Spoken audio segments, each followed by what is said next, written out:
60 seconds and counting. We are go for Apollo 7 at this time.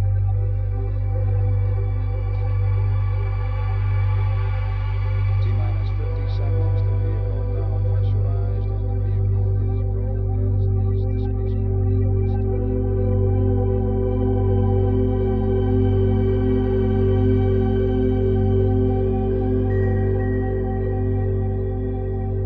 Our second speaker was a former candidate for Congress.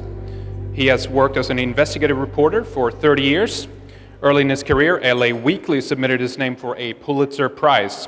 He is the author of The Secret Behind Secret Societies and Oklahoma City Bombing, The Suppressed Truth. Kind of connects with what Catherine went into here today. He has spoken to audiences all over the world on politics, mind control, deep medical fraud, and he's done some tremendous work pertaining to the creative power of the individual and how to break away from the system of control. Again, why do people accept this kind of stuff? Why do they not know more about it? He's one of the great journalists, I would say, that we have in the alternative field. He is dedicated, committed, and very focused in his efforts. His angle and work is an essential part in bridging the topics of this conference out to other fields so that we may understand how cover-ups are possible and how programs like this have remained hidden and secret for such a long time.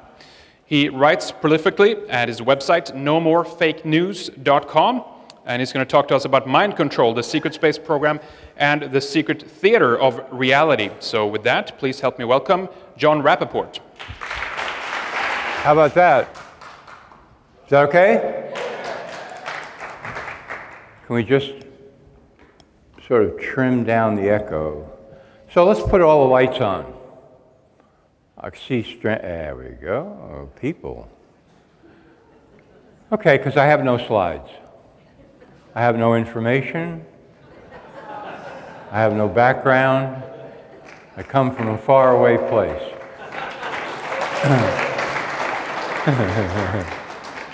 And this one is for Harry. Okay, so Edgar Mitchell goes into space. He comes back with other colleagues. They're debriefed at NASA. Very good source tells me they report paranormal experiences in space. Slightly uncomfortable for federal government, but they've heard this before. Not the first time guys have gone out and come back. I'm not talking about we saw saucers. I'm talking about somebody like Mitchell or one of his colleagues saying, out in space I could look down at Earth and see with my naked eye people walking around.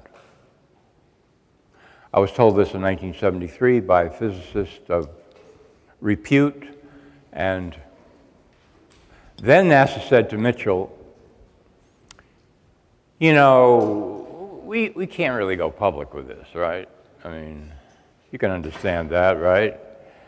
But what we might be able to do is get you a little seed money so that you could do research on your own, leave NASA, and report back to us, keep us informed on what you find out, because we're interested. We're definitely interested. And again, it's not the first time stories like this have been told, people coming back. And all of a sudden, something called the Institute of Noetic Sciences pops up. Ding, ding, ding.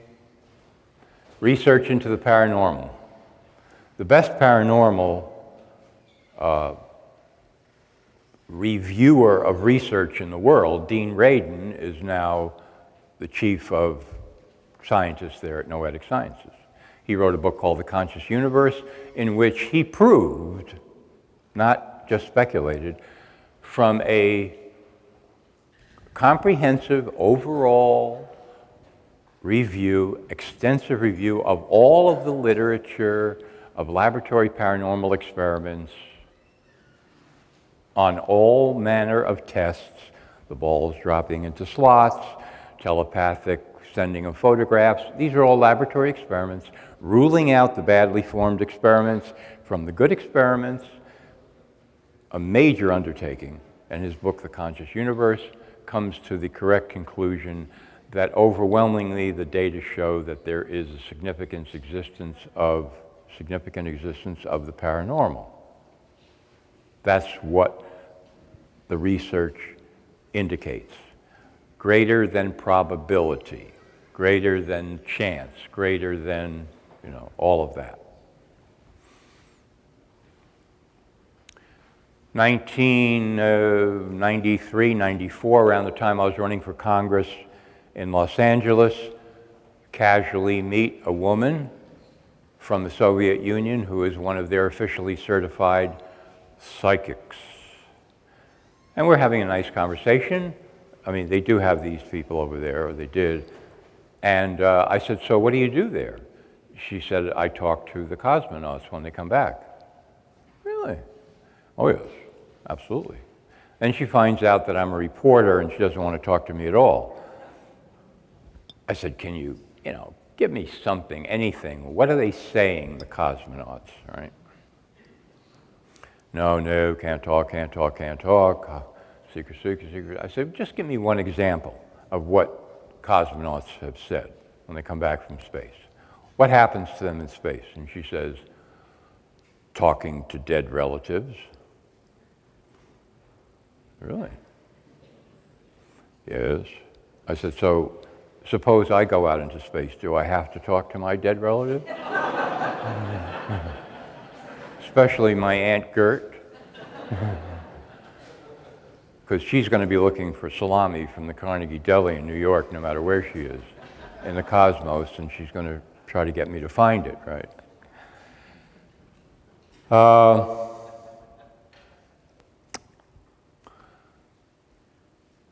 Out of the gravity well, things happen to people.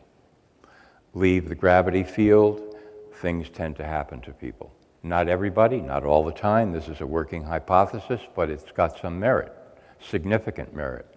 Government agencies are interested in this. What happens to people who leave the gravity well?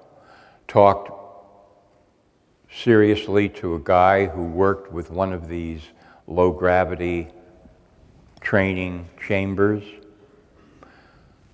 Back and forth. Do people ever have out-of-the-body experience? Are you kidding? All the time. Really? Oh, yeah, absolutely. What does out-of-the-body experience mean? It means that the person is perceiving some section of reality from outside their body, and they know it. What psychiatrists would call psychotic behavior, for which they want to provide many medications. My boy, we have to stuff you back in because this is not good, what's happening to you. Well, doctor, I had a great time. I had no problem out there. It was tremendous, in fact. In fact, I could tell you a lot about what I realized about my life, existence, reality, all sorts of things. Indeed, my boy, all hallucinations, for which we will medicate you. Because I can tell you, paranoid schizophrenia, we have the labels for this. Gives you another slant on psychiatry. The primary role of psychiatry is to stuff people back in. Now, I've researched this for many years as a reporter. I can tell you, I'm not just, chatting about that. I can give you chapter on verse on why psychiatry is an absolute pseudoscience, has absolutely no basis in science whatsoever. There is absolutely no laboratory test of any kind for a definitive diagnosis of any of the 300 officially certified mental disorders. 0 tests. No blood test, no urine test, no hair test, no anus test, no toe test, no eye test, no genetic assay, no brain scan, no nothing. And if you read the DSM, which is the Bible of the psychiatric profession, you discover that nowhere in there, I don't care what it is, autism, schizophrenia, anything from the oldest classical labels to the newest ones, oppositional defiance disorder, whatever, will you find a definitive laboratory test that allows the psychiatrist to make that diagnosis. Wow. I wish I could float a scam like that. I mean, we're talking big time bullshit, right? Not little stuff. This is big time. You're in the majors when you're doing that. You're in the major leagues when you're doing that. And to convince the government to back you up and make you a virtual monopoly in the field of mental health, to even back you up with courts, 72-hour lockdowns in psych wards, guns if necessary, to enforce that monopoly over the mind, that is some big-time conning. Big-time conning. On a PBS episode of Frontline called Does ADHD Exist?, they interviewed Dr. Russell Barkley, who was at the time professor of neurology, blah, blah, blah, at the University of Massachusetts, and they said, well, a lot of people are asking, does this disorder really exist? Because they're saying there's no blood test. To which Barkley, you love it, doesn't happen that often, when they just step right into it.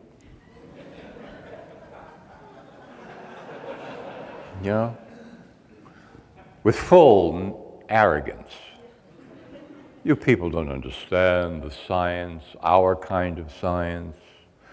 Of course there's no blood test for ADHD. There's no kind of test at all. In fact, if that was required in our science, we would have no mental disorders at all, he says, because there is no laboratory test of any kind for any of the mental disorders, which would be absurd, because therefore it would prove that there are none of our labels mean anything, which that couldn't be, therefore it's science.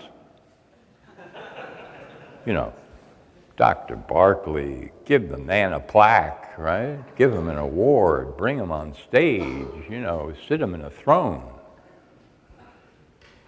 The lockdown of the mind, because the drugs follow. Well, out-of-the-body experience, really? I'm paranoid, schizophrenia. Haldol, I think we've got a good drug for you. Well, if we don't like that one, we'll try Risperdal, and if necessary, Thorazine, but that's out in the distance somewhere, because we want to stuff you back in. Well, that's a direct metaphor for going into space. Because I don't care who you are, or what you say, or what you're willing to admit or not admit, and I'm looking at all of you now so I can actually see you. At one time or another in your life, you wanted to go out there. Maybe now, too. Something happened and you said, man, that's where I want to go. I think we should all go out there in space. It's a good idea. It's an adventure. I'm getting a little bored. I don't want to say it or tell anybody, I'm playing around, I want to go out. Let's go. A little thing called Star Trek comes along on television in the 60s and people go insane all of a sudden, right? The network cancels the show. One fan puts up a letter writing campaign, massive, and it's back on the air for another little while. And then another little thing called Star Wars comes along, the premiere. One of my closest friends is at the Grauman's Chinese Theater on a weekday at 11 a.m. in the morning at the premiere of Star Wars that occurred with very little, kind of spoiler alerts or anything. The audience is jammed into the theater. She's telling this directly. And she says, as soon as In a Galaxy Far, Far Away appears on the screen, this gigantic roar goes up from the audience who have never seen the movie, have no idea what it's really about. It's 11 o'clock in the morning on like a Tuesday, and people are going insane. They want to go out there. What is this symptomatic of? More space, new space, different space. The soul wants space, all kinds of space. Just like a painter wants space. Painter gets into a studio and there's a gigantic blank canvas leaning up against the wall. It's like life is beginning again right now. Oh, it's a whole new life. And everybody has had that experience at one time or another. And everybody tends to, forget those experiences. And some people don't want to remember those experiences, right? I'm not like that anymore. Perhaps I was once. But, that's ragged behavior. I'm very organized, and I like this and that and that and this, and never happened. Never felt any joy, really. Don't know what it means. No thrill, no adventure, no excitement. Organization. Give me organization. I run my entire life through a GPS. When I go to the bathroom, I turn it on. It says, walk down the hall, take a left, and go in there and sit down. Right? But at one time, even that person, if you took away the cobwebs, would say, yeah, I was 10 years old. It was the end of the school year. It was the last day of school. I walked to school. It was a gorgeous summer day. And I knew that space and time were unfolding in front of me endlessly. 3 months? It wasn't 3 months. It was 3 lifetimes of freedom. Space. Space. Not the space of the classroom anymore. Knew what that was all about. Endured that from September to June. Now we're talking about a whole different kind of space. Out of the gravity well, the tendency is to experience paranormal phenomena. That's a working hypothesis. It's reasonable. My opinion, it's way more than reasonable. 1984, somebody says to me, interview Ted Clark. He's a hard scientist at JPL Labs. He is a systems administrator on the Jupiter probe. He's a great guy. Okay, this could be an interesting story. I go up to his house in Altadena, and he says, let me show you some books of ancient Athens and Renaissance Italy. He's got photographs. He leads tours there. I said, what is this all about, Ted? He said, I want to show people what a Renaissance looked like, because we're in one now. Only we don't know it, apparently. Because we're on the verge of having the kind of technology that can do absolutely fantastic things. I said, for an example, it's a JPL hard scientist. His answer, orbiting hotels. This is 1984. And he says, people go out and they come back. Why do you go on a vacation, right? Basically to relax and for the view. Well, you've got a great view out there. Right? You're going to come back and people say, well, how was it? Did you have a good time? Holy mackerel, baby. Let me tell you what happened. Every 90 minutes it was a great time. They tell their friends, and their friends begin to loosen up and say, gee, maybe I could, they're building new all the time, and maybe I could get out there and feel like, new space. New space. And he said, you want to know, Clark, you want to know what a real space program would be like? I said, yeah, sure. We go out to the asteroids, we mine the asteroids, we make space platforms with domes, we have 20 space colonies, we shoot them out of the solar system with a gravity assist, and they go with maybe 10,000 people in each colony to rendezvous 10,000 years later at a planet around Barnard's star where we believe there's a good chance there could be life, and they compare notes on the evolution of their societies. He said, that's a real space program. He said, unfortunately, with elections every few years and these idiots in Washington, you're never going to be able to get it off the ground because you need continuous funding for that kind of thing. I said, you're not saying we have the technology to do this? Absolutely no. He said, no, but if you know anything about the technology we do have and where it's going, you can see that we're going to get there to the point where we can do this. So now, I'm kind of, can I book, just want a small room, in the back. New space, new consciousness, new abilities. It's there. It's absolutely there. part of my work is investigating this area in a certain kind of a way. For example, I interviewed a guy who did extremely well as a volunteer in one of these laboratory paranormal experiences where, you know, here's a sealed room and 2 miles away, or here's another sealed room, and over here they give this guy a 6-pack of photos and they tell him, try to telepathically send that photo to a guy over here in the sealed room, and okay, now they unfold the same 6-pack to this guy, and they say, which photograph was sent to you? That one. So I talked to a guy who scored abnormally high on this. And I said, okay, well, here's what I want to know. How do you do this? How did you do it? He said, well, I'm sure that the way I did it was not the way other people do it, because I have a kind of a, you know, idiosyncratic way of doing this. He was a little embarrassed, and I said, well, tell me, you know, what do you do? He said, well, I imagine a secretary sitting in an office in Omaha, Nebraska. This is the kind of lady who is very sincere, earnest, would never tell a lie. I imagine her, and she tells me which photo was sent to me. I said, really?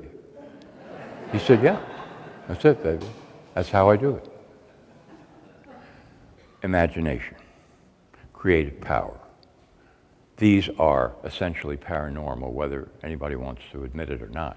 This is not the brain doing the chemical, or now I am a pain. No.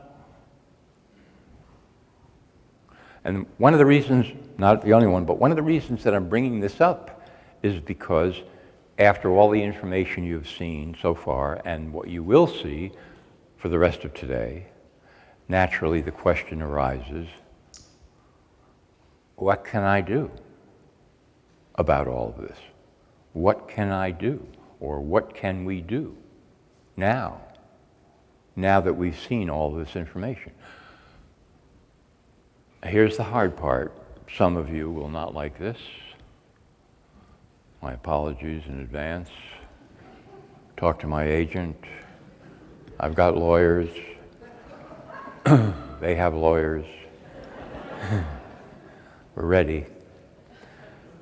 The question, what can we do or what can I do, has two aspects. It seems to be directed at somebody, like me or one of the other speakers, or, you know, I get emails occasionally from, well, you wrote about this and you wrote about that, and GMO food and psychiatric drugs and things on iron now. What can we do? But what I'm really saying is, and this is the little Zen twist, you're really asking yourself the question. That's the heavy part. When you ask somebody else, that's like, you know, shifting the knapsack. Here, what can we do? I'm going to sleep, wake me up when you figure it out. You know. You're a smart guy, you're really smart, you're a smart lady, it's very special, and I know you. So what can we do? I'm going to sleep, wake me up, tell me when it's time, you know, I want a little contribution, whatever, you know. But the question is really directed by self to self. Self to self. What can I do? And the only way to answer that is with your own imagination. That's the problem. Because a whole lot of people say, imagine what? I'm not familiar with that thing. Right? I don't think I have one of those. I know a guy that does, but I don't have one of those, you know. Maybe I did, you know, before they sent me to the psychiatrist, you know. But not now, not anymore, right? Or somebody will say, well, I work with systems. Imagination? Step one to, you know,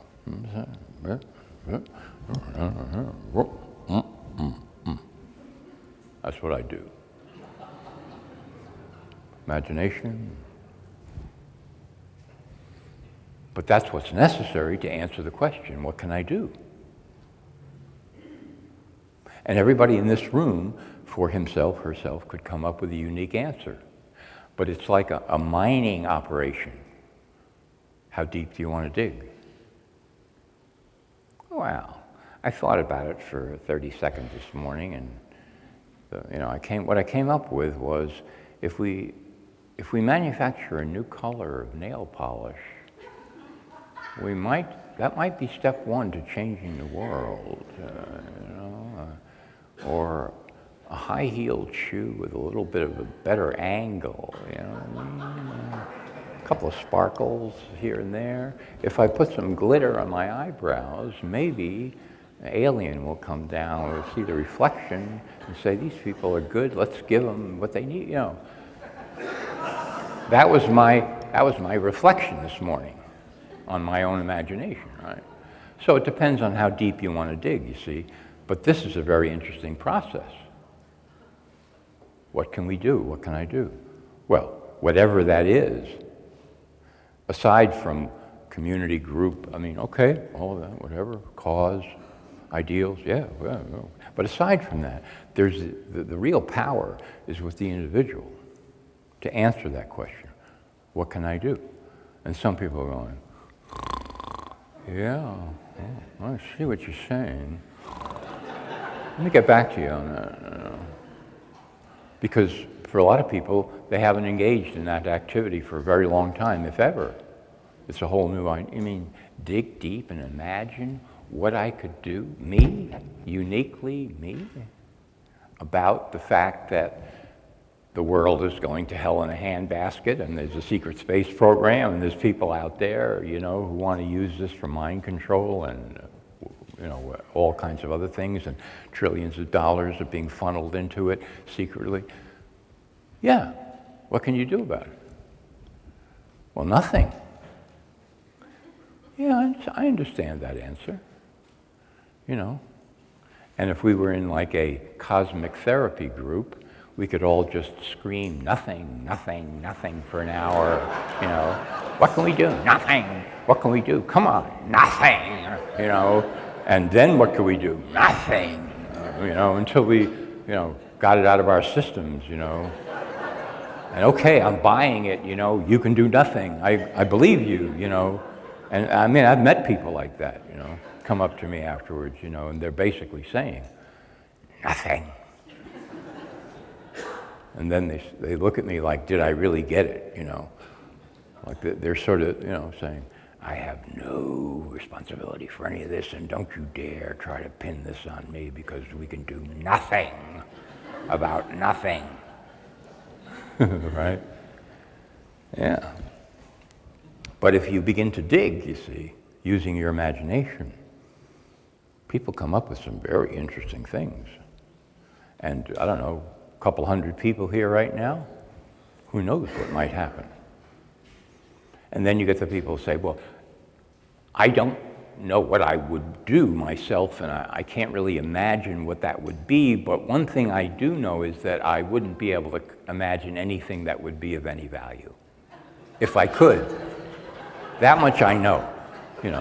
Well, give that man a medal. That man is smart. He can't possibly imagine what he could do to change the world, but he knows that whatever he could imagine, it's going to be absolutely useless. The man is a genius. Give that man a professorship in the UC university system. Put him up top, baby, right? Make him the dean. An aide to Janet Napolitano, run the whole thing. This man, he's right there. This is what we want in our society. A guy who says, I can't possibly imagine an answer, but I know in advance that if I could, it would be useless. This is the citizen of the future. This is what we're training the world to get to, right? Yeah, baby. This is what we want. Yeah. Okay, we have a club now, right? We know, we're all right. We're now all members of a society that is bound to become billionaires, all of us, based on the premise, if we could imagine any solution to the world's problems, we know it would be useless. Man, the grant money is going to flow in like crazy, baby. We dress that up with a little fancy lingo, we're off and running. But it is, unfortunately, the answer. Imagination. You would think, well, I was hoping it wouldn't be that. Really. I was afraid you might say that.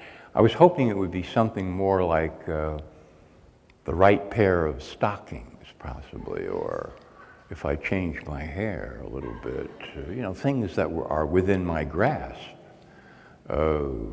Transferring money from one credit card to another, does that work? I don't know, I was looking for something in that area, possibly, as the answer to everything, on that level. But to say that, you want to cut me loose as an individual to look deep within my soul and use my imagination to cook up some absolutely fantastic way of overturning the status quo. Me?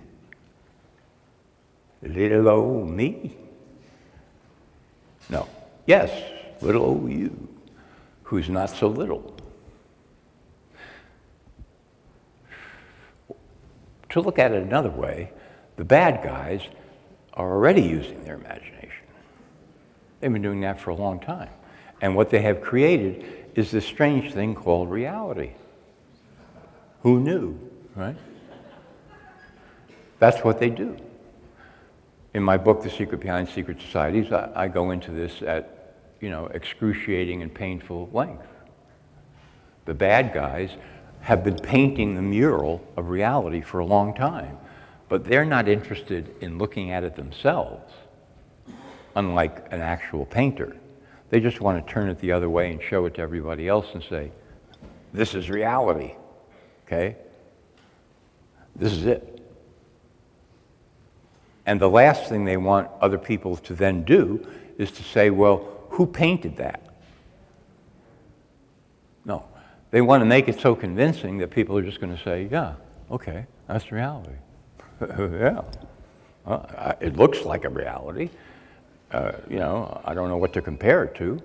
Maybe a ringing cell phone. It must be reality, and I will accept it because it's here, you see. This is the requirement for, we're all intelligent people, so we all know, see, what's the definition of reality? What's here? Anything else? What else could it be?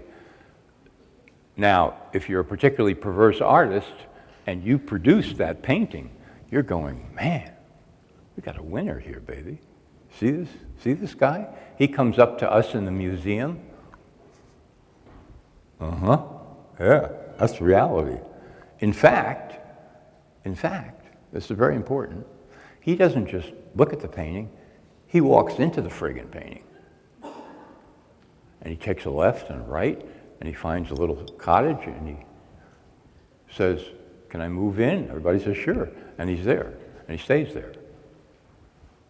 That's how convinced. So somebody else, not just one person, of course, but the mural is being painted, right? Has been for a long time. That's called imagination. Now, we can say, well, we just don't have what it takes to do a better, different mural. We got to go with the one that we got. And what I'm saying is, that's all wrong, see? But it sort of depends upon you actually saying, actually, I have an imagination, and I'm going to imagine a different reality. And some means of getting there. I'm going to do something big. All right? Theater. Let's have a little theater.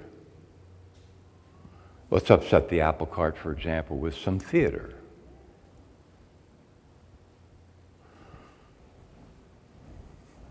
Poke a hole in the status quo. This is what the trickster god, Hermes or Mercury, was all about in the ancient Greek culture. He had enough firepower to be the king of the Olympians in that mythology, but he didn't want to be because he could see that everybody else was glued to this single reality, and he wasn't. He was passing through buildings and cars and planes and whatever they had back then. He would just go through it and around it, and he would look at everybody hypnotized by, the reality. He would say, man, wake up, don't you see? And if necessary, he would resort to stealing things from people. Go into their houses at night. Okay, so he put the TV here. Let me move it over here. This is going to be good, And then let's go into the kitchen cabinet and let's take all the cereal and put it underneath with all the, the cleaners and the crap, right? And then let's see what else. Let's take his wife's clothes and put them in his closet, and his clothes and put them in his wife's closet, right? And that guy wakes up the next morning, he gets up, he goes, what happened? What happened to the reality that's been painted for me that I've accepted? Everything is different with the clothes. Honey, did you change the clothes? No, you must have done it. I didn't do anything. Why is the cereal under the sink with the Clorox? Are you now putting Clorox in my cereal?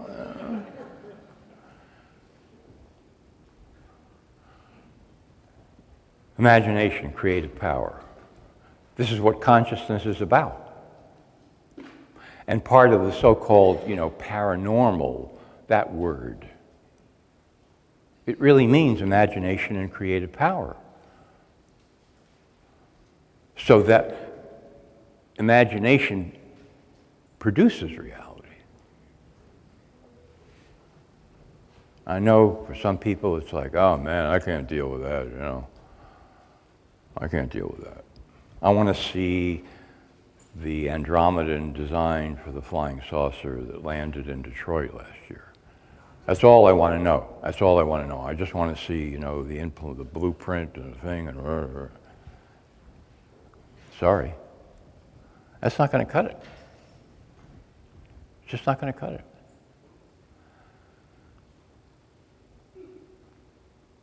So, let me give you a model. This is not final, definable, systematic, but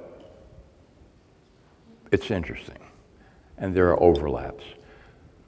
Consciousness. Feedback consciousness. Okay? We all have it. You wake up in the morning, oh man, where is that coming from, Feedback. The body is feeding back. A signal. Pain. What do I do? But more than that, it's like the person is constantly asking himself or herself, how am I doing? How am I doing? How am I doing? And they're getting feedback signals that become, by their own interpretation, the answer to that question. Not so well. Not so well. Can't see, I'm not doing so well. I feel sad.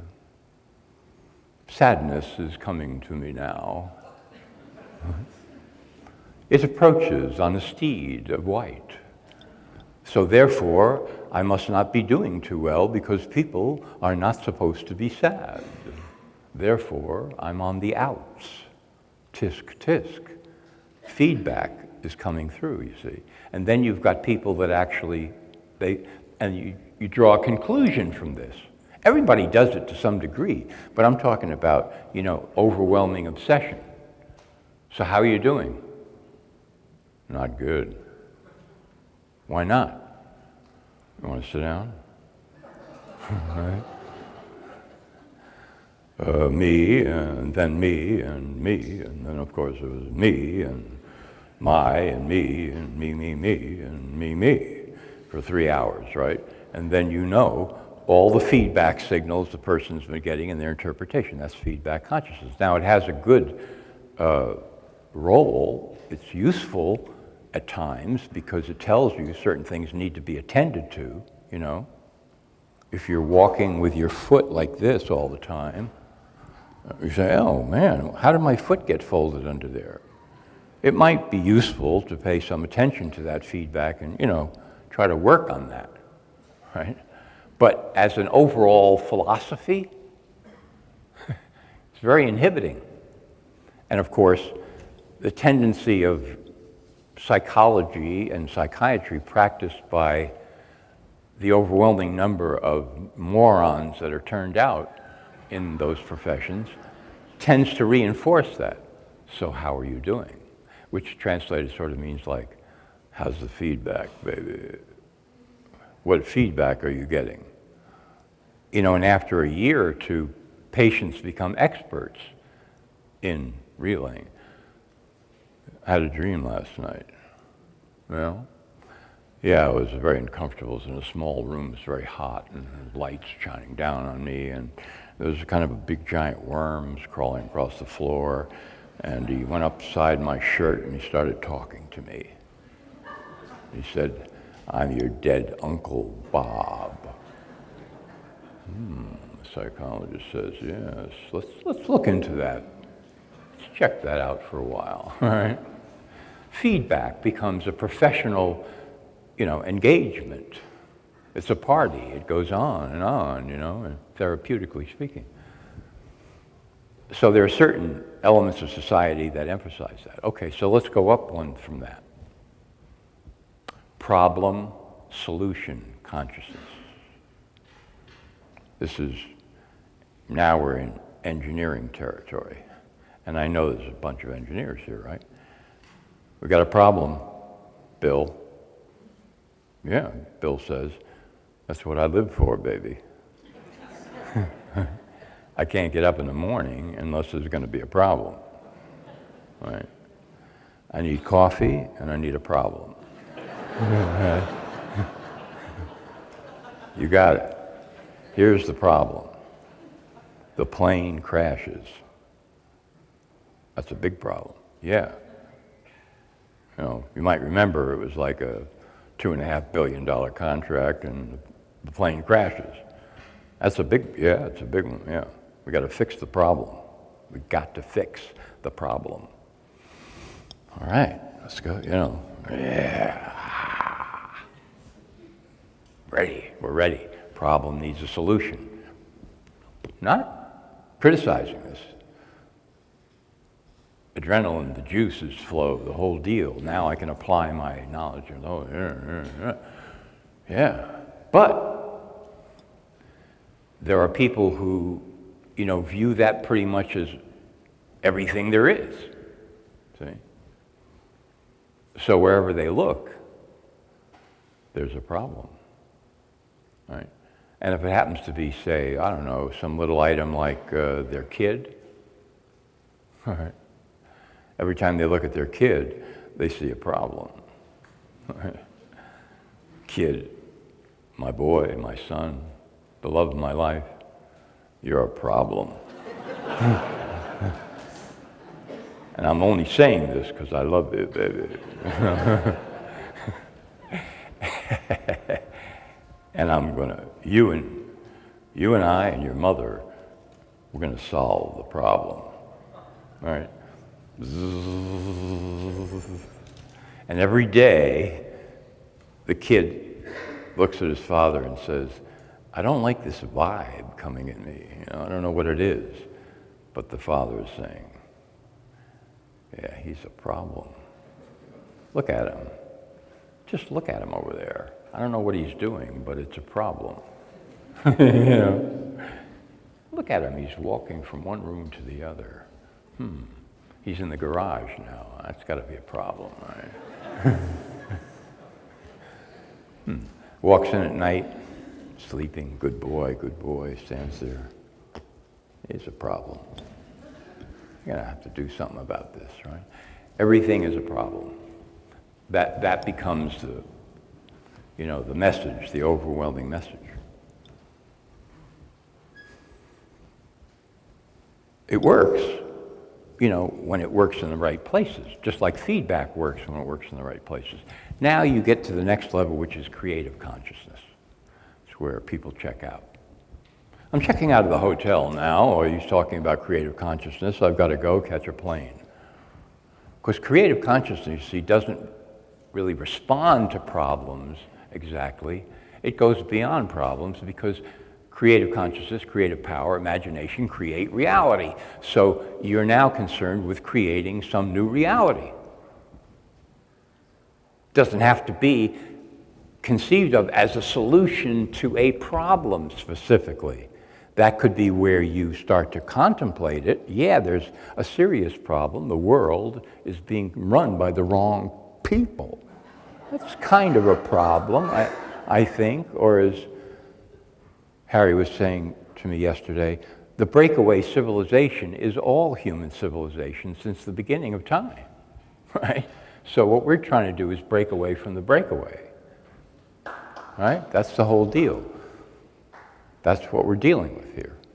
So it certainly can start there, the creative impetus, but it goes way beyond that very quickly because imagination is now concerned with creating new reality and also destroying old reality. Let's not forget destruction. Destruction is a good guy if he's in the right ballpark. Yeah, let's destroy that. Yeah, it's going to be good. Oh, we're going to destroy this. It's going to be great. People say, oh no, that's bad karma. You can't do that. Everything must stay, If we disturb one little hair on anybody's head, bad things will happen to us. The Great Spirit will rain something down. No, he won't. He doesn't care. Creation and destruction go together. It's all part of the creative process. The creative consciousness wants to create new reality. That's what everybody wants. Everybody wants to be an artist of some kind or another, if you use the term in the broadest sense. Come on. No, I do not and never have wanted to be an artist. I have wanted to be a statue. Yes. I have wanted to be the bust on a pedestal in a library. I have wanted to be an academic, able to secure lifetime tenure and look down at my nose at everybody all at once. I have wanted to be Brian Williams, to lie every night on television and pretend he's just a newsboy in old country America, riding his bike down the street, throwing papers onto the porches. Hey, just a good guy. I've wanted to be Diane Sawyer, Don't Cry for Me, America, because I'm crying every night for myself. Diane is leaving ABC News. I had to take a ton of Prozac to even get here when I heard that. Everything she does, everyone she interviews, it's like, she's ready to weep. Oh my God. And then what happened? Oh, it got that bad? Really? Tears. Never wanted to be creative. I have wanted to be Scott Pelley of CBS News. Scott Pelley is like a cardiac surgeon who's always wanted to do an operation without anesthetic,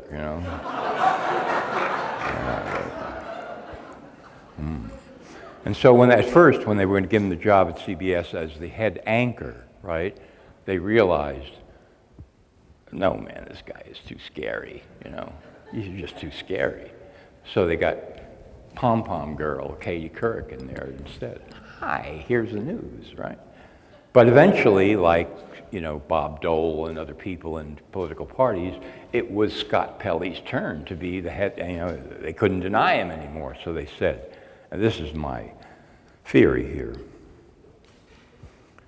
what drug can we give Scott? they're working on something, Bethesda. It's called ISF, a new drug. Stands for I'm sort of human. Now, that little cord that runs behind, news people's heads, that thing you see sometimes, with him it's actually a tube. And they're pumping this in because the drug only lasts for a couple of hours and then he's no longer sort of human and then it's too scary, So they got to keep him that way. So you'll get people that say, no, I want to be Scott Pelley, I want to be Diane Sawyer, I want to be Brian Williams. I've never wanted to be creative. I don't know what that is. Don't talk to me about it. It makes no sense. I'm not an artist. Never have been. I wouldn't know how to start. I've never had any talent. They always told me I had no talent whatsoever. Therefore, if you ask me to imagine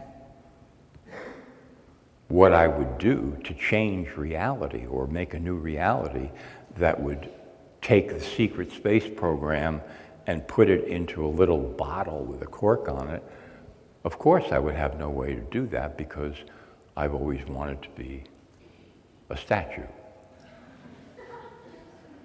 Maybe a super soldier with no feelings whatsoever and endurance.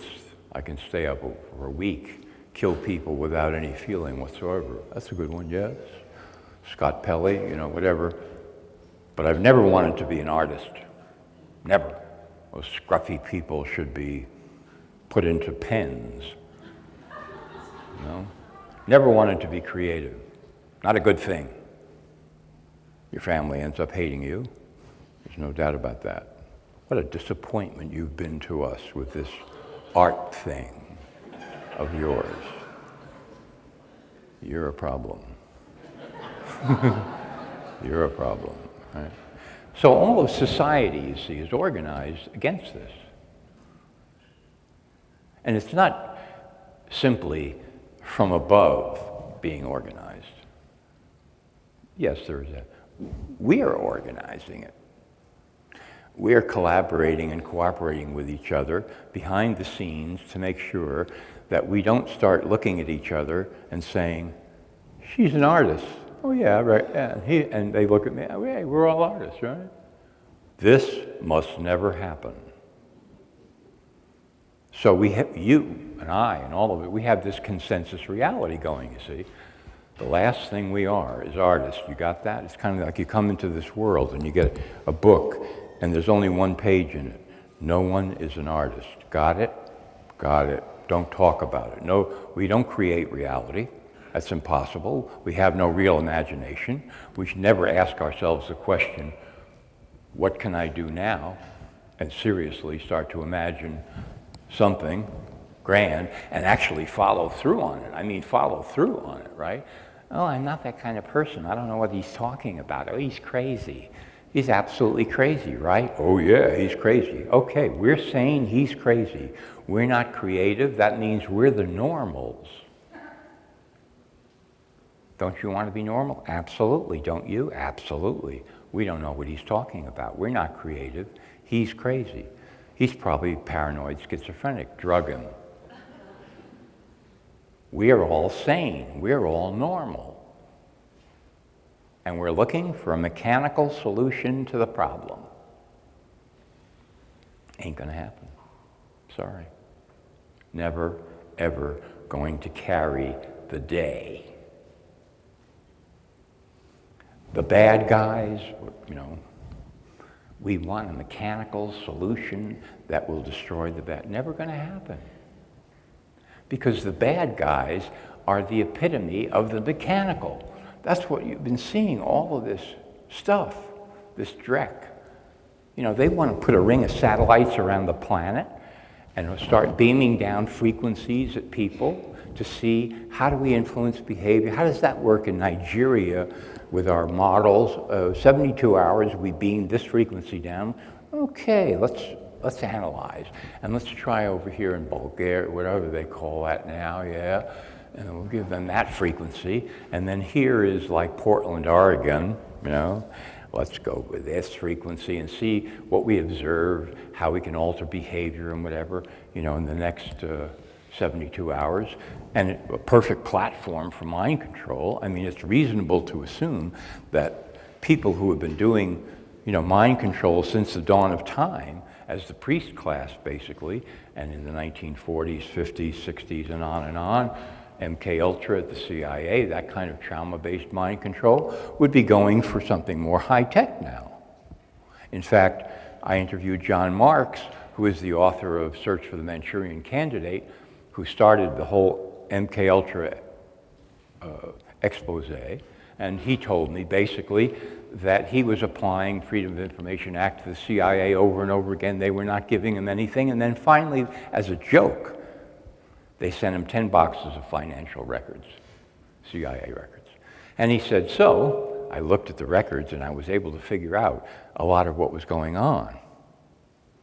And then I was able to find the people to interview, and then I put the whole thing together. And they didn't like that. So then when I started applying again for more records, a guy at the CIA finally told me, Mark said, in 1962, MK Ultra went ultra dark. It was transferred from the Directorate of Technology, whatever, to the Office of Research and Development, ORD, and since 1962, that's where it is. And Mr. Marks, you will never see another document from any of that. I promise you. Forget it. It's over. You had your day, you had your fun with your book. Nobody is ever going to see those documents again, that what we're doing now in mind control. Well, with an attitude like that, I mean, slightly obstreperous, wouldn't you say? And now with all the high-tech whatever, I mean, it's reasonable to infer that they look at space, of course, Pentagon types and so forth. We own it. It's ours. The soul wants new space, the people, okay, we'll give it. It's our space. We weaponize it, we do what we will with it. Let's put a ring of satellites around it, all connected, and let's start beaming different electromagnetic frequencies at people, and let's see what the effects are. Let's have some highly organized studies done to see what we can do. Okay, so these are the people. Okay, now we say, well, some mechanical solution is going to stop that forever? Like, gee, I know the answer's in here somewhere. I had a glimpse a little while ago of, the mechanical answer to all of that that's going to, I just can't remember it anymore. No. It's not like, oh, we're going to build a system that destroys the system. Ah. Well, if you think so, go for it. Let's see how it works out. But what I'm saying is, even if that were your approach, we're talking about imagination here. What can you imagine?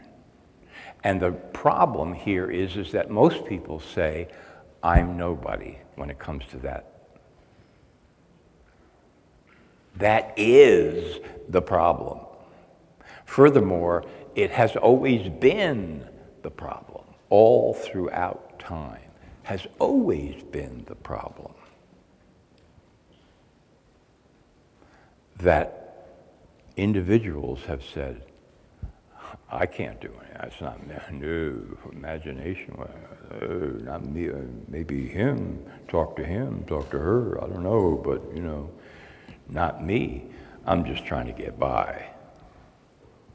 I'm just trying to get by. That's always been the problem, because the people that really want power say, "Good. We like you. You're cute. We got a thing for you called reality. Step into the theater, here it is. You'll be entertained.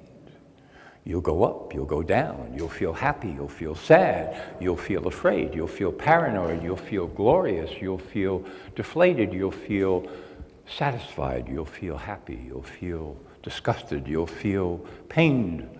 You'll feel all kinds of things, but it'll be exciting.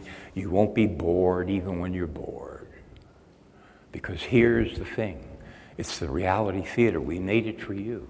And we know you're just the kind of person who thinks that he doesn't really have the capacity to imagine it for himself. And so we've done it for you.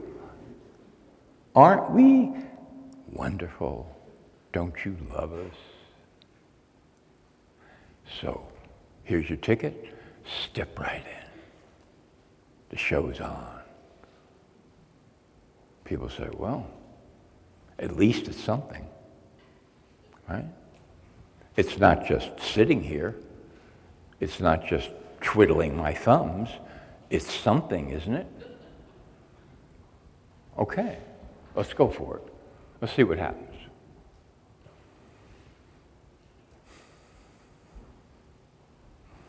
That's always been the problem. So the answer to the question, what can we do or what can I do, comes from you. Having asked that to yourself. Having then said, well, I have to imagine and create something else, which I can do. Because this whole theater that I walked into, I mean, somebody built that, didn't they? Didn't they? I mean, the Vatican, that's a theater. Didn't somebody build that? At the end of the Roman Empire, when everything was crumbling, didn't a few guys get together and say, you know, we've been doing this all wrong. It's not working out. The empire is too big. We can't get out there and conquer everybody and control the whole thing. You know, way out there in the boondocks, who knows what the hell's going on? We send people out, they don't come back. They change their names. All of a sudden, this guy, you know, his name was Schwartz, and now it's Ali Abda. What's going on, man? He was the governor, and now he's worshiping something. We don't even know what it is. You know, the supply lines are too long. We screwed up. The whole thing is starting to implode and crumble on us. What can we do? We have to invent a new theater. Mind control. And everybody says, oh, baby, we like that one. Mind control. Yeah, we have to paint a picture of the universe, not just the world. People, you know, we got to give them their money's worth. We got guilt, we got original sin. I love that stuff. We got the myths. We can pick and choose out of the Bible whatever we want. We can put it into different forms. In fact, we can say that all history terminates in the church. We can reinterpret the past, and we can say all these events that historians have said mean this, that, and the other thing are actually great moments in the history of the church, which they did. You can go to Arezzo in Italy, in a little church there, and see one of the great paintings in all of Western history, The Legend of the True Cross, Pier della Francesca. Much better before they restored it, and it's a whole episodic thing of what happened to the True Cross and so forth. And there's one panel, maybe the greatest of all, King Solomon receiving the Queen of Sheba. Whew. And then you say, what does this have to do with the Vatican or that religion? King Solomon receiving the Queen of Sheba? I mean, what is this, right? But then you discover that the church scholars have reinterpreted that a moment when King Solomon and Sheba met as, quote, the arrival. Meaning, and then they go, the arrival of the Savior. What?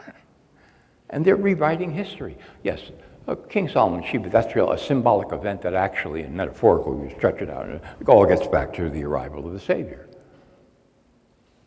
So in other words, if you study history within that scope, and you're not looking at real history anymore, it's all a metaphor that feeds into this final train station called the Vatican, where they reinterpret all of history. And these guys in Rome are saying, yeah, this is now getting somewhere, baby. We couldn't do it with conquering the world, just like America, can't do it, or anybody. Not going to happen. But we can do it by conquering the mind. That's a real theatrical project. We could spend 100, 1,000 centuries on that. We'll build cathedrals that'll be like television, right? Because they didn't have it then. So some guy wanders into one of these places and, this is like NBC. This is better. This is HBO, man. This is Netflix. Oh, look at that window. Right? Guys are looking down saying, we got it, baby. This is the kind of theater we want. Mind control. Control of consciousness. We'll put him into the mix master, give him his instructions, take his money. If he wants to pay his way into heaven, we can arrange that, probably, whatever, right? It's great. Fabulous. So, when we're dealing with stuff of this magnitude,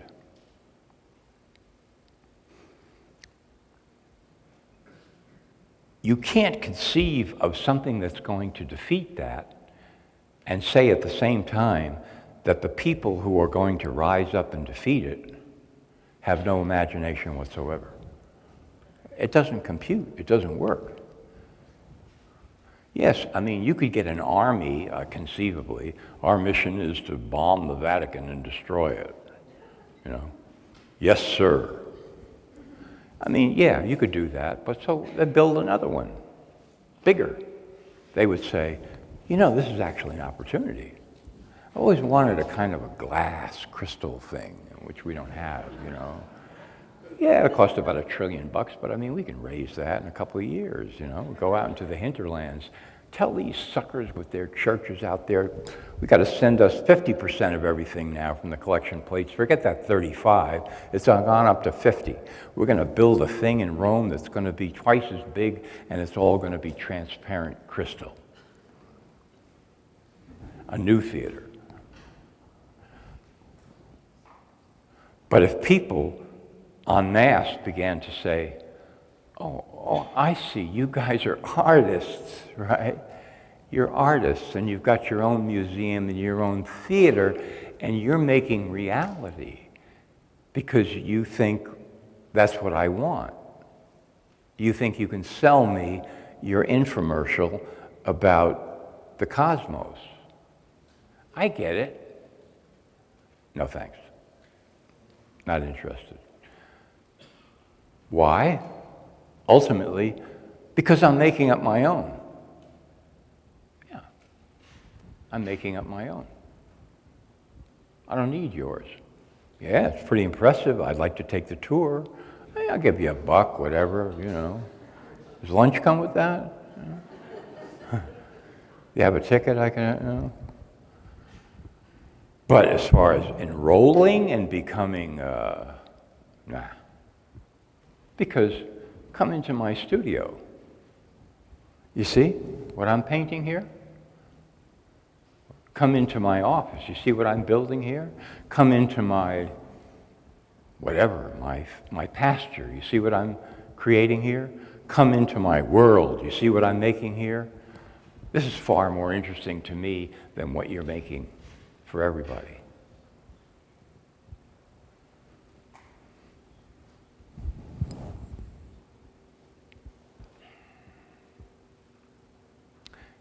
I know what I'm saying is a tough sell.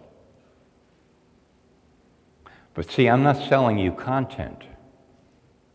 That's the difference. I'm selling you. That's all I care about. If I can sell you, then I'm happy. But not that shrunken down little, man. I don't want the shrunken doll. You collect a few shrunken heads and it's like, what, we're going to do more of that? We got to get 10 more? No.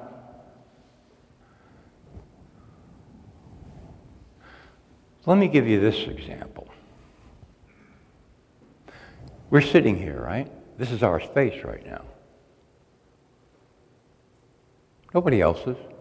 I don't care who owns this joint. I don't care who's putting on the event. I don't care about anything. Right now, this very second, this is our space. We got it. Whatever it is, we got it right here. It's this, it's this, it's this, and we have words, right? And I'm talking, and I know that you understand what I'm saying, and you know you understand what I'm saying. Okay. So let's take the materialist view of life, okay? By conventional physics, okay? Everywhere is particles, tiny little particles. Call them whatever you want, say they're matter or energy or whatever, but that's it. As far as you can go in the universe, that's it. That's what you got when you boil it all down. You got these little particles, right? Quarks and the things and the wavicles and the ba-ba-ba-ba. Okay. And a conventional physicist will tell you, if you press them far enough, that none of these particles contain consciousness. What? Or the ability, especially, to understand anything, like what we ordinarily take to be understanding. They're just particles, right? This thing here, particles, particles, particles, particles, particles, particles, particles, particles. Brain, same particles. No different, don't give me that. Same particles. Sorry. So how is it possible, then, that I'm talking and you understand what I'm saying? It's not. Something impossible is happening here right now. Your brain is made out of the same particles mine is, which are the same particles the chair is, the same as the camera, same as her lipstick, the same as that strap, same as that thing you're wearing, a bracelet. It's all the same particles. Brain, same particles. Well, it's a different configuration, you see, and therefore, yeah, it's speculation. Prove it. Yes, it's all in the configuration, you see, and therefore we know that the brain is the seat of consciousness because consciousness exists, and all we have is the brain, and therefore the brain causes consciousness. Ew, is that right? Ever hear of circular reasoning, schmuck? All the same particles.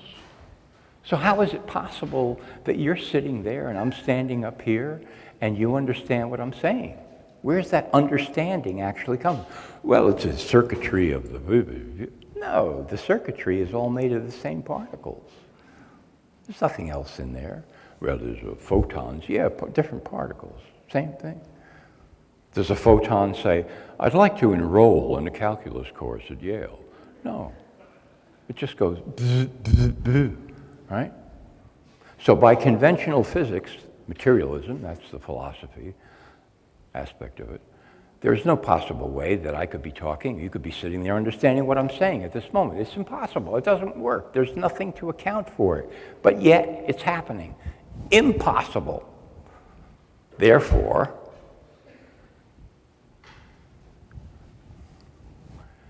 you're not material. Hate to break it to you. Neither am I.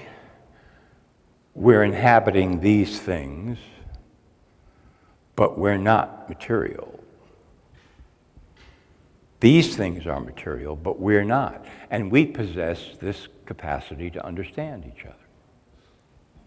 Yes, the physical vehicle has a part to play in the theatrical this and the that and the blah, blah, blah, blah, but that's it.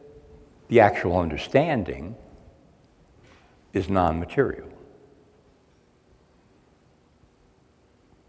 Somebody says, wait a minute, I don't like that. Right? Don't try to pull that one on me. I'm not non-material, my good friend. Well, too bad. So if that's the case here, what we're really looking at is a room full of non-material beings inhabiting bodies who are basically being confronted with the idea that they have extremely powerful imagination and creative power. That doesn't seem like a stretch to me anymore. Well, hey, if I'm not really made out of matter, some pretty wild things are going on here, you know? And if imagination happens to be one of those, why not? That makes kind of, yeah, I could see that. I create something. Now somebody says, well, can you snap your fingers and make an elephant appear over there? Nope. I can make him appear to me, a bozo, but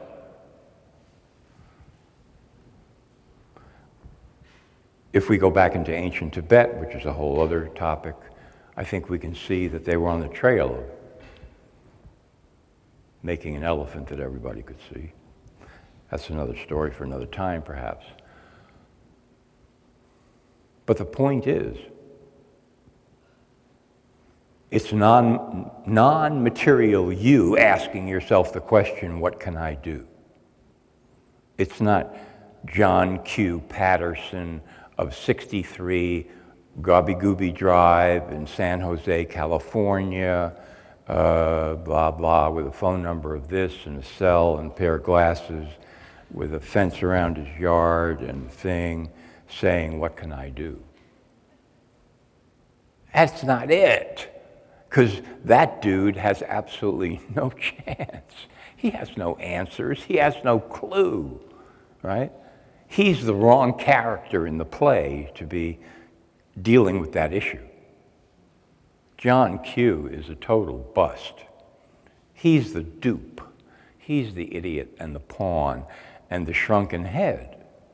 Now, you cast him in that role, he's great, right? I'm John Q and I'm the dupe. You can sell me anything, baby. I'll buy it. Except that I'm powerful and I have powerful imagination and tremendous creative power. That you can't sell me. But anything else, I'm your guy, you know. Ginzu knives, new paint job, vacation resort that's selling me shares that already went out of business last year. You can sell me all that. I'm good. Yeah. So what it comes down to is, it's this kind of thing. This is sort of like theater, you see. It's like all of us sign up to be in a play. And so they open a huge closet, and there's all these clothes, costumes hanging there, and little descriptions. And we're looking around, okay, this is going to be about 80 or 90 years, so I want to get the one I want. Okay, here's a real schmuck. I think I'll take that one. Right? He doesn't know anything. He's going along with everything. Yeah, that's going to be the least amount of effort, so I want to go for that one. And that's what we all do, right? Yeah, look at her. She's really horrendous. Yeah, I'll take that one, you know. And we all take these, you know, we put them on. At the beginning, you see. Okay, now what do we have? Man, we got a total mess. It's going to be conflict, pettiness, more pettiness, and then even more pettiness, and then a lot of complaining and whining and excuses, and you know, from here to the sea to shining sea, because these are the roles that we chose. And then some of us grow up and we say, man, I don't know why. You got any like cleaner? It's sticking to me. I want to get rid of it. Right? But a lot of us just kind of go, play the hand that was dealt to me. You know? No. You dealt the cards to yourself. I want that jacket, yeah. You know, with the twinkles and the stars and the crazy hat and the goofy grin and the big shoes. Yeah, that's what I want, because he doesn't know anything, doesn't want to know anything.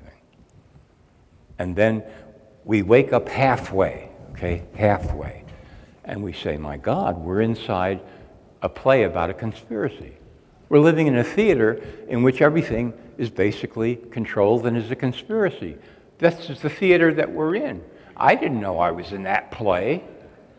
I was an actor in that play. Holy crap. Look at this, and look at that, and look at this, and that deal, and this. How much? 10? Okay, 10. 10 hours, is that right? Just getting rolling. And we're halfway awake, right? Man, I didn't want to be, but we're still wearing the same costume, right? So how do you feel? Well, as we're sitting here right now, maybe we're okay, whatever. But there's a lot of sort of isolation. You know, people come to me, I can't talk to anybody. I start to tell them about this and that, and they look at me and they say, you're exactly the kind of failure we knew you would turn out to be. Right? You're a problem. Right? I'm feeling kind of isolated. You know, I don't know who to talk to. Right? I can't talk to anybody. That's halfway house. We're in the halfway house, right? We think he's kicked the addiction, but we're going to have to watch him to see what happens now. He's in the halfway house, right? He could slide back. He is watching the news again. We're not sure, you know. Every night at 6 o'clock, you can see him kind of, and he goes up to his room. Hi, Brian. Give it to me, baby. Give me no context, no background, connect no dots, the lies, straight out lies, no follow-up questions. Give it to me, baby. And the ads, I'll take the ads too, you know. We think he's sliding back. Not sure. We're all in the halfway house. We came out of the really stupid part of the play, you know. Okay, we see the facts, a lot of these facts here, yeah. Conspiracy upon conspiracy, yeah, we see that, we see it, we got it, yeah. And now, I'm feeling isolated. I don't like that, right? Okay, so what I'm saying is, yeah, if you go to imagination and creative power, the isolation will go away. If you don't, it won't. Sorry, ding, ding, ding, ding, ding. Because if you now know what reality it is that you truly want to create, or realities, and nothing will stop you from doing it, and it's big, and you wake up in the morning and you're like, zappity-doo, baby, I'm alive now. Ready to go. All jets on. I've got power. I've got creative force. I've got imagination, and this is it. Big time. Major league of the major leagues for me, uniquely. That's my answer to what can I do? And you know what it is, and you desire it, and you want it, and you feel like you should do it as well, and it's all that piled in there, and now you're going for that. Now they let you out of the halfway house. Go, baby. You're done. You're done. And now there's no more isolation. It's gone. There's no more, I know what's happening and I wish I didn't. You know? Why did I ever get into this crap? It makes me feel worse than before. You know, all this kind of stuff. No. It's supposed to hurt. Right? That's the good kind of hurt. You mean they are, I remember, okay, I'm getting to the end, but I remember like 30 years ago spreading out the pharmaceutical drugs I was investigating, the toxicity from one to the other, it just worse and worse and worse and worse, and I just called up this guy that I know, this researcher, and I said, I can't believe it. I mean, this just goes wall to wall. I mean, this is chemical warfare. It's not medicine. It's not even remotely connected to medicine. It's just, chemical warfare. He said, yeah, you're right. That's the halfway house, or getting to the halfway house. So the rest is out the door. Creative power, imagination. Up to you, up to all of us. Yes, together, groups, community, yeah, all of it, yeah, the whole thing, fine. But I'm just saying, but there's this other thing. If you don't do it, on the individual level, if you say, well, I'm not an individual, there are no individuals. Thank God for that, because then I'd have to actually do something, and I'm just part of the magnificent glob. Because that's what we're all shooting for, is to become one with the glob. And I can see the glob in my dreams every night. And I'm going to be no longer me ever again. I will just be of globness in the land of the melted glob. Because that is the metaphysical goal of all of us, is to be globulated. Then we will know whatever there is to know. And we won't know whatever there is not to know. And we'll be fully realized as for. What does it mean? We don't know. But it is of the glob. My friends, this is where we are all going, you see. My name is Barack Obama. We're all in this together. My name is George Bush. This is a holy crusade. My name is Bill Clinton. I feel your pain. It's called jive. Jive, baby. It's called the collective jive, to globulate us all. There is no me, there is no individual, there never was. There is only, the melted cheese sandwich in the sky. And I will be part of that. And all will be realized in the fullness of time.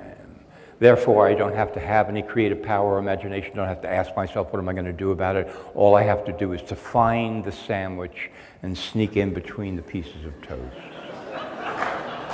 And that's the church I belong to, and that's what they're showing me now.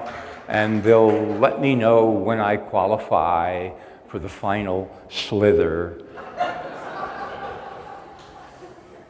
Even if it's craft singles, man, I'm there, baby. If that's what the glob wants, that's what I'm eating. Maybe it'll be French, who knows, whatever. I'll take it, because then I will be eradicated, finally. And then everything will be disclosed. Really? Doesn't sound right, does it? I will be eradicated and then everything will be disclosed. No. I think what happens after everything will be revealed, you see, some indeterminate blank period then ensues. Something like, I don't know, death. And then you become conscious again and you say, what was that all about, man? Oh yeah, I was globulated. Man, I keep making that mistake every time I come down here to this joint. I get into the friggin' cheese sandwich again. Can't I learn that the cheese sandwich does not have the ultimate solution? I don't seem to be able to, This time it's going to be different. No more globulating. And the guy turns on the TV. Hi, everybody. It's 2 o'clock in the morning, and my name is Dr. Hermann Glob. Dr. Hermann Glob. I'm here to globulate you. You say, gee, man, it's only $29.95, Get out. No. There's you. There's me. There's you, all of the yous and so forth, Every you is non-material, eternal, tough shit if you don't like it, too bad, you can't do anything about it, you're inhabiting a body, you've got tremendous creative power and imagination, and you can answer the question, what do I do about it, if you take enough time and you dig deeply enough, and then your life is totally transformed, you're out of the halfway house, and you're no longer isolated. Thank you very much.